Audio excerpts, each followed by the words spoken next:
ये कहानी ऐसी है कि सोच कर ही मन दहल उठता है कि कोई जलन के मारे या फिर इश्क में इस हद तक जाकर कोई ऐसा हरकत कर सकता है या कर सकती है। कहानी दिल्ली की पूजा की है। 24 साल की पूजा। पूजा को जितेंद्र नाम के एक लड़के से प्यार हो जाता है। ये बात है 2018 की। दोनों कुछ दिन तक प्यार में रहते हैं, फिर 2019 आ जाता है।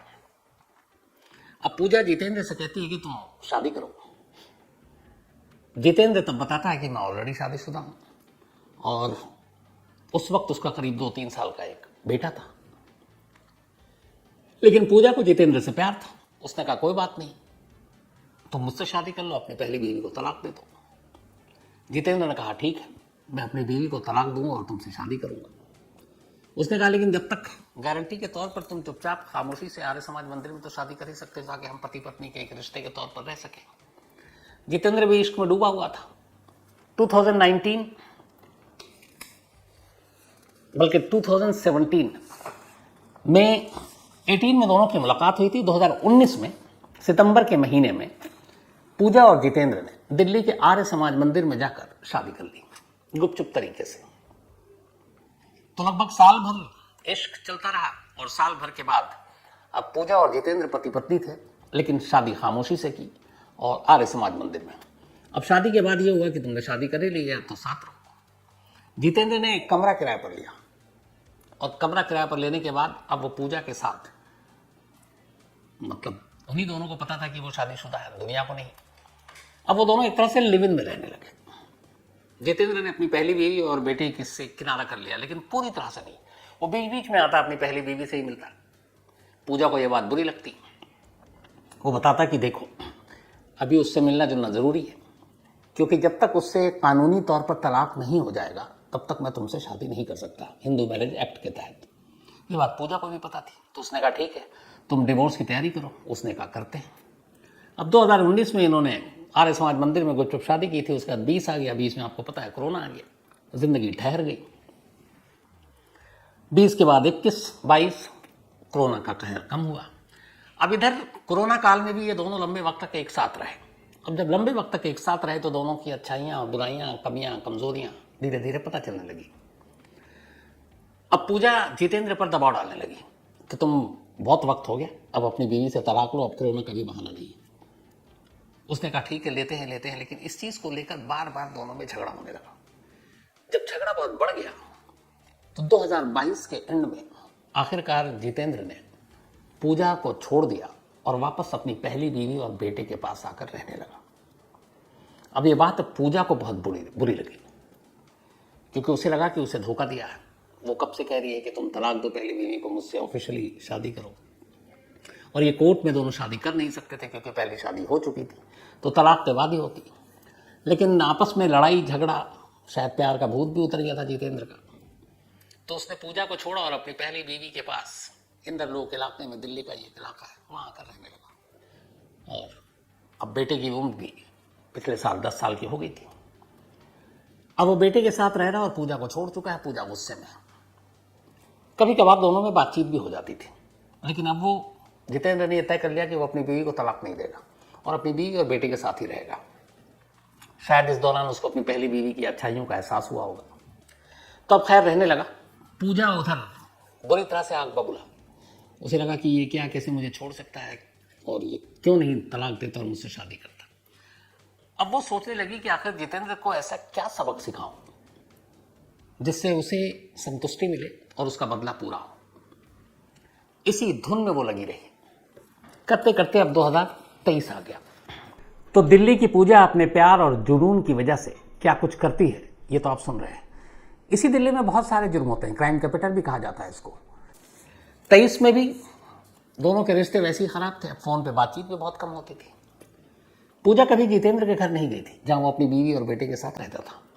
लेकिन जितेंद्र और पूजा का एक कॉमन फ्रेंड था, जिसे मालूम था कि जितेंद्र का पता क्या है, दिल्ली में इंदरपुरी में कहाँ रहता है। उसने अभी 10 अगस्त की सुबह, इसी में बात कर रहा हूं आपसे, सिर्फ 8 दिन पुरानी, 10 अगस्त की सुबह अपने एक कॉमन फ्रेंड से उसने जितेंद्र का पता लिया, दिल्ली के इंदरपुरी इलाके का। पता लेने के बाद दोपहर करीब 3 बजे, उसे मालूम था, उस कॉमन फ्रेंड से उसने पूछा कि रूटीन क्या होता है। पता चला जितेंद्र तो अपनी नौकरी पे चला जाता है सुबह और आता है शाम को 7 बजे। उसकी वाइफ जो है वो दोपहर को घर से निकल लेती है किसी काम के सिलसिले में और आती है शाम को 6 बजे। तो दोपहर के वक्त में कोई और नहीं होता, उसका बेटा घर पे अकेले होता है। ठीक दोपहर के 3 बजे पूजा जितेंद्र के घर पहुंचती है।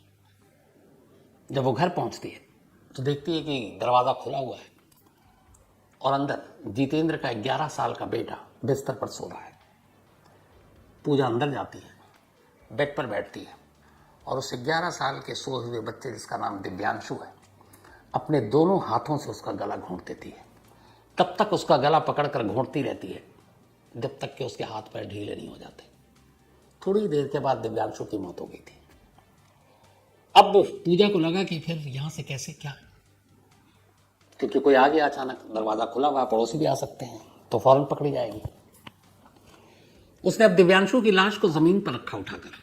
दिव्यांशु जिस बेड पर सोया हुआ था वो एक तरह से बॉक्स बेड था। बहुत सारे ऐसे बेड आपने देखे होंगे जिसके अंदर कपड़े रखते हैं हम सभी, तो बेड बॉक्स था। उसने जब बेड का वो कवर खोला तो अंदर बहुत सारे कपड़े थे। उसने सारे कपड़े बाहर निकाले, जगह बना दी खाली। अब उसने उस बेड के अंदर दिव्यांशु को उठाकर और उसकी लाश रख दी। कुछ कपड़े लाश के ऊपर रखे, बाकी अब चूंकि कपड़े बाकी आ नहीं सकते थे, उसने बेड को बंद किया और जो बाकी कपड़े उसने नीचे बेड से निकाले तो उसको वापस बेड पर रख दिया। ये सब करने के बाद वो घर से निकलती है और रवाना हो जाती है। अब इधर दूसरी कहानी यह है कि दोपहर का वक्त है, 10 अगस्त है। 2:30 बजे जितेंद्र की बीवी अपने बेटे को फ़ोन करती है और कहती है कि बेटा तुम सो जाओ।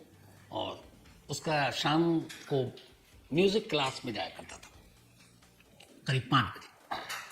उसने कहा 1-2 घंटे के लिए सो जाओ, फिर तुम्हें म्यूज़िक क्लास में जाना है। बेटे से बात हुई 2:30 बजे, इसके बाद बेटा सो गया। अब शाम के 5 बजे जब भी बेटा म्यूज़िक क्लास जाता तो अपनी माँ को फ़ोन करता है कि मैं अब घर से निकल रहा हूँ। उस दिन फ़ोन नहीं किया। अब माँ फ़ोन कर रही है तो बेटा फ़ोन नहीं उठा रहा है। अब माँ परेशान, क्या हुआ, क्यों नहीं उठा रहा। फिर उसने सोचा बच्चा है, चलो घर पर चलकर देख लेते हैं। करीब 5:30 से 6 के दरमियान अब माँ घर आती है। जब वो घर आती है तो देखता है कि दिव्यांशु तो है नहीं, और तभी अचानक उसकी बेड पर नजर पड़ती है।